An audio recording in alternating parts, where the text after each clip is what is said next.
नमस्कार, superfast top 10 news में आपका स्वागत है। मैं हूं आपके साथ समीक्षा दादीज। आइए बात करते हैं आज की तमाम ताजा खबरों पर। बंगाल में शनिवार को लोकसभा चुनाव के 7वें व आखिरी चरण के मतदान में फिर जगह जगह से छिटपुट हिंसा की खबरें सामने आ रही हैं। इसी क्रम में दक्षिण 24 परगना जिले के जयनगर लोकसभा क्षेत्र के अंतर्गत कुलतली इलाके में एक दुस्साहसिक घटना सामने आई है। आरोप है कि यहां एक पोलिंग बूथ पर सुबह मतदान शुरू होने के बाद सत्तारूढ़ तृणमूल कांग्रेस समर्थित बदमाशों ने स्थानीय लोगों को मतदान करने से रोका। इसके विरोध स्वरूप स्थानीय लोगों ने मतदान शुरू के 20 मिनट के भीतर ही ईवीएम और वीवीपैट मशीन को ही तालाब में फेंक दिया। सूचना पाकर स्थिति को संभालने के लिए जब पुलिस पहुंची तो ग्रामीणों ने उनकी गाड़ियों के आगे पेड़ों के शाखाएं फेंक विरोध प्रदर्शन शुरू कर दिया। पुणे पोर्श कार हादसे में नया मोड़ सामने आया है। पुणे पुलिस ने पोर्श कार दुर्घटना मामले में किशोर की मां को गिरफ्तार कर लिया है। मामले में इस बात की पुष्टि हो गई है कि किशोर की ब्लड सैंपल उसकी मां के सैंपल से बदल लिए गए थे।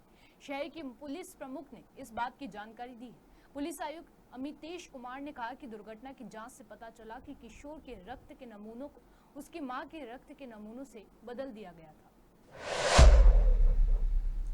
आप पार्टी के राज्यसभा सांसद स्वाति मालीवाल का कहना है कि उनके साथ हुई मारपीट मामले में वे पार्टी प्रमुख और दिल्ली के सीएम अरविंद केजरीवाल के रवैये से बहुत दुखी और आहत हैं। मालीवाल ने कहा कि इस घटना के बाद ना तो मुझसे मिले और ना ही उन्होंने मुझसे बात की, जबकि मैं तब से उनके साथ हूं जब उनके पास कोई पद और प्रतिष्ठा नहीं थी। विभव कुमार ने अरविंद केजरीवाल जी के ड्राइंग रूम में मुझे बहुत बुरी तरीके से मारा और पीटा। जैसे ही मैंने उसके खिलाफ कंप्लेंट फाइल करी, वैसे ही पूरी की पूरी पार्टी के लीडरशिप और रिसोर्सेज को मेरे खिलाफ उतारा गया। हर दिन मेरी विक्टिम शेमिंग कराई गई, चरित्र हरण किया गया, बार बार किया गया। और यहां तक अरविंद केजरीवाल जी खुद विभव कुमार के साथ कभी लखनऊ में कभी अमृतसर गए। जैसे ही विभव कुमार को दिल्ली पुलिस ने अरेस्ट किया, अरविंद केजरीवाल जी और पूरी पार्टी की लीडरशिप ने सड़कों पे उतर के उसके अरेस्ट के खिलाफ प्रोटेस्ट किया। एक ऐसा पेंट करने की कोशिश की गई कि वो तो हीरो है और मैं विलन हूं। आज इस पूरी लड़ाई में मुझे अकेला छोड़ दिया गया है, सिर्फ इसलिए कि मैंने विभव कुमार के खिलाफ कंप्लेंट फाइल करी है। ये लड़ाई मैं अकेले लड़ रही हूं, लेकिन अंत तक लड़ूंगी, क्योंकि मुझे पता है कि जो मैंने बोला है वो पूरा का पूरा सच है। इस लड़ाई में मेरी आशा सिर्फ और सिर्फ न्यायालय से ही है, न्याय के लिए। प्रकरण में जिस तरीके से मुख्यमंत्री अरविंद केजरीवाल का रवैया देखा आपने, क्या कहेंगे? क्योंकि आप हमेशा से उनको आदर्श मानती थी, उनकी फॉलो करती थी, अब क्या कहेंगे? मैं अरविंद केजरीवाल जी के बर्ताव से बहुत आहत हूँ, बहुत दुखी हूँ। मैं और मेरा पूरा परिवार ट्रॉमा में है, क्योंकि मैं 2006 से काम कर रही हूँ। मैं तब से काम कर रही हूँ जब कोई पद और प्रतिष्ठा नहीं थी, तब 2 राज्यों में सरकारें नहीं थी। मैं तब से शिद्दत से, निस्वार्थ तरीके से, बहुत मेहनत से और ईमानदारी से काम करती आई हूँ। पर सच तो ये है कि मुझे अरविंद केजरीवाल जी के ड्राइंग रूम में जब बुरी तरीके से लात, घूसों और थप्पड़ों से मारा पीटा जा रहा था, तब वो नहीं आए मुझे बचाने के लिए। कोई भी नहीं आया मुझे बचाने के लिए। और एक आउट ऑफ कोर्ट ट्रायल कर दिया गया, जिसमें मुझे दोषी करार कर दिया गया।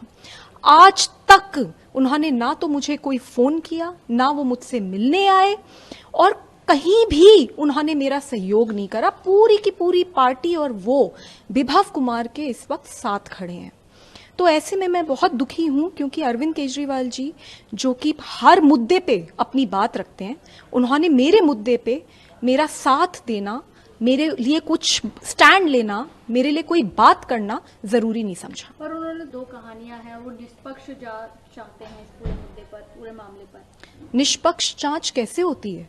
निष्पक्ष जांच तब होती है जब आप सीधे सीधे आरोपी को की मदद ना करें।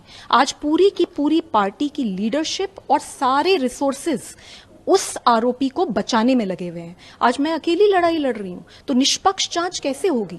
आप जो महिला जिसने कंप्लेंट करी, जिसके साथ इतनी बुरी तरीके से मारा पीटा गया, जो कि आप ही के ड्राइंग रूम में मारा पीटा गया, उसको आप पूरी तरीके से अकेला कर देते हो। विभव कुमार के साथ पूरी की पूरी पार्टी लीडरशिप और खुद आप खड़े होते हो, फिर कैसे निष्पक्ष जांच हो पाई? लोकसभा चुनाव के 7वें और अंतिम चरण के लिए वोट डालने के बाद मंडी सीट से कांग्रेस उम्मीदवार विक्रमादित्य सिंह ने अपनी जीत का दावा किया है। उन्होंने कहा कि हमने हर दृष्टि से प्रदेश के हर वर्ग को प्राथमिकता देने का प्रयास किया है और इलाके की तरक्की करनी है, प्रदेश की तरक्की करनी है।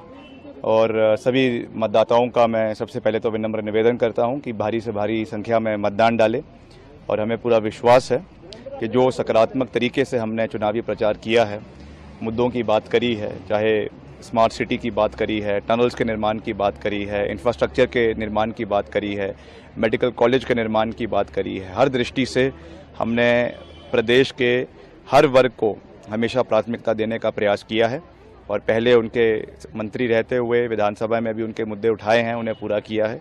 और वैसे ही सभी के आशीर्वाद के साथ जब हम यहाँ से जीतेंगे तो यहाँ के विषयों को हम दिल्ली में भी पूरी मजबूती से उठाने का प्रयास करेंगे। जैसा कह रहे हैं कांग्रेस जीतेगी, मंडी पार्लियामेंट्री कॉन्स्टिट्यूंसी के लोग विक्रमादित्य को क्यों चुनेंगे, कंगना को क्यों नहीं? ये तो जनता ही तय करेगी कि हमें क्यों चुनेंगे और उनको क्यों नहीं चुनेंगे, मगर हमने ये जो चुनाव लड़ा है ये मुद्दों के ऊपर लड़ा है। उन्होंने जो चुनाव लड़ा है वो नकारात्मक सोच के ऊपर जो है पर्सनल अटैक्स करने पे लड़ा है।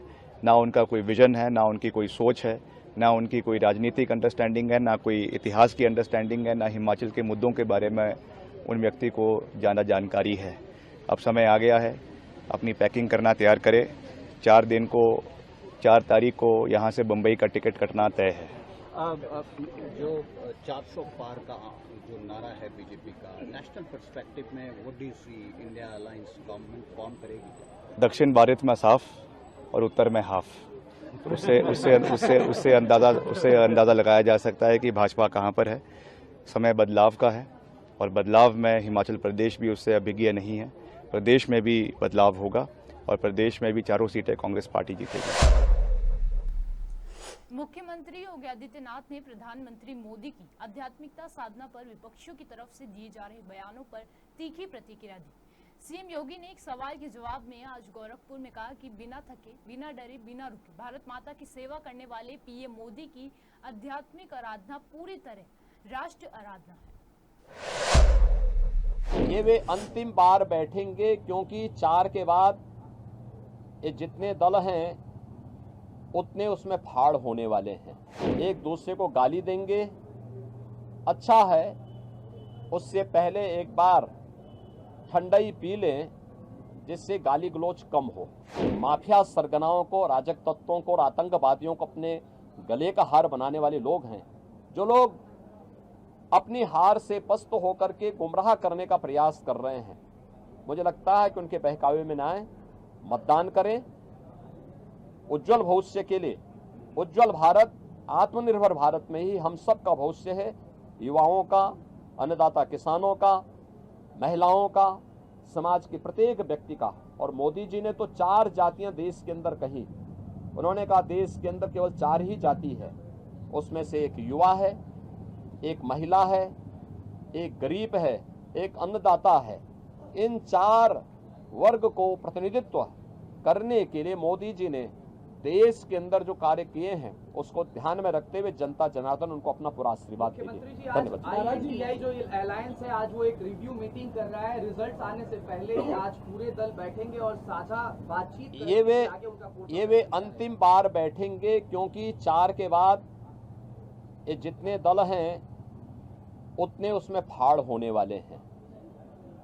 दोनों एक दूसरे के ऊपर दोषारोपण करेंगे, एक दूसरे को गाली देंगे।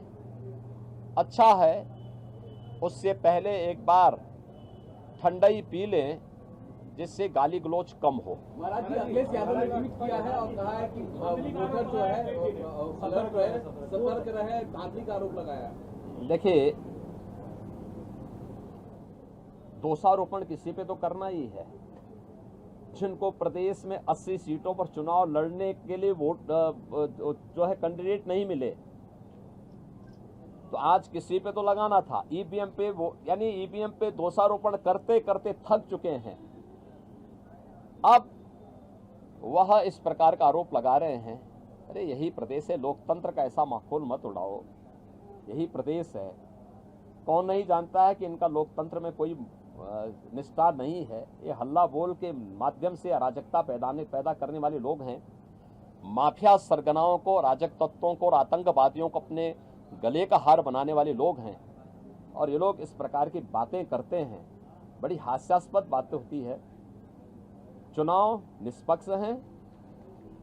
भारत निर्वाचन आयोग पूरी निष्पक्षता के साथ इलेक्शन करवा रहा है और इलेक्शन पूरी व्यवस्था भारत निर्वाचन आयोग के मार्गदर्शन और नेतृत्व में पूरे देश के अंदर चल रही है, प्रदेश में भी चल रही है। भारत निर्वाचन आयोग जहां पे कहीं भी कोई शिकायत मिलती है त्वरित एक्शन लेकर के कार्रवाई भी करती है। लेकिन समाजवादी पार्टी की चूंकि लोकतंत्र में निष्ठा नहीं है, बाबा साहब भीमराव अंबेडकर और उनके द्वारा बनाए गए संविधान का हमेशा इन्होंने अपमान किया है। दुर्दांत माफिया और आतंकवादियों को शागिर्द वाले लोग, इनसे लोकतंत्र की बात, इनके मुंह से ईमानदारी की बात, इनके मुंह से कोई कार्य शुचितापूर्ण तरीके से हो जाए, ये बहुत हास्यास्पद लगती है और इसलिए जैसी करनी वैसी। जून के महीने की शुरुआत होते ही लोगों के लिए एक अच्छी खबर सामने आई है। शनिवार को देश की ऑयल मार्केटिंग कंपनियों ने कमर्शियल गैस सिलेंडर की कीमतों को एक बार फिर घटाया है। यह लगातार तीसरा महीना है जब कमर्शियल एलपीजी सिलेंडर का रेट घटाया गया है, लेकिन कंपनियों ने 14.2 किलो वाले घरेलू सिलेंडर की कीमतों में अभी कोई बदलाव नहीं किया है। IOCL की वेबसाइट के अनुसार नए रेट 1 जून 2024 से लागू कर दिए गए। प्रधानमंत्री नरेंद्र मोदी ने शुक्रवार को आए जीडीपी आंकड़ों की सराहना करते हुए कहा कि वित्त वर्ष 2023 से 24 में इकोनॉमी ने शानदार प्रदर्शन किया। इसके लिए देश की जनता धन्यवाद की पात्र है। हमने 8.2% की आर्थिक वृद्धि दर को हासिल करके दिखा दिया है कि भारत दुनिया की सबसे तेजी से बढ़ती अर्थव्यवस्था है। पीएम मोदी ने इसे आने वाले कल का ट्रेलर बताया है। वित्त मंत्री निर्मला सीतारमण ने कहा कि मोदी सरकार के प्रयासों से हम देश में मैन्युफैक्चरिंग को बढ़ावा देने में सफल रहे। हमारी इकोनॉमी मजबूत है और हम वैश्विक चुनौतियों के बावजूद सही दिशा में आगे बढ़। लोकसभा चुनाव के अंतिम चरण से ठीक पहले गर्मी ने मतदान कर्मियों पर कहर ढाया है। यूपी बिहार के आधा दर्जन जिलों में शनिवार को होने वाली वोटिंग कराने पहुंचे 31 मतदान कर्मियों को गर्मी ने मौत की नींद सुला दिया है। कई मतदान कर्मी बीमार हैं। यूपी के मिर्जापुर में ही 13 मतदान कर्मियों की मौत हुई है। इसमें 7 होमगार्ड हैं। एक ही दिन में इतनी बड़ी संख्या में मतदान कर्मियों की मौत से हड़कंप मचा हुआ है। इस्लामाबाद हाईकोर्ट में पाकिस्तान के एक सरकारी वकील ने ही चौंकाने वाला दावा किया है। पाकिस्तान के कब्जे वाले कश्मीर को पाकिस्तान आजाद कश्मीर कहता है, जिस पर अब उसने बड़ा बयान दिया है। भारत इसे अपना अभिन्न अंग मानता है। अब पाकिस्तान ने खुद माना कि पीओके उसके क्षेत्राधिकार में नहीं है और विदेशी जमीन। देश के कई हिस्सों में प्रचंड लू और भीषण गर्मी की मार झेल रहे लोगों को अभी कुछ दिन और बारिश का इंतजार करना पड़ेगा। दरअसल मौसम विभाग ने 1 जून को 10 राज्यों में लू चलने का पूर्व अनुमान जताया है। उत्तर पश्चिमी और मध्य भारत के वे राज्य जहां लू की स्थिति बनी रहेगी वे हैं पंजाब, हरियाणा, दिल्ली, उत्तराखंड, उत्तर प्रदेश, मध्य प्रदेश, छत्तीसगढ़, बिहार, झारखंड और ओडिशा। मौसम एजेंसी ने 1 जून को आंध्र प्रदेश में भी लू चलने का अनुमान जताया है। इसके अलावा 1 जून को ओडिशा में भी रात में गर्मी का बने रहना संभावना है।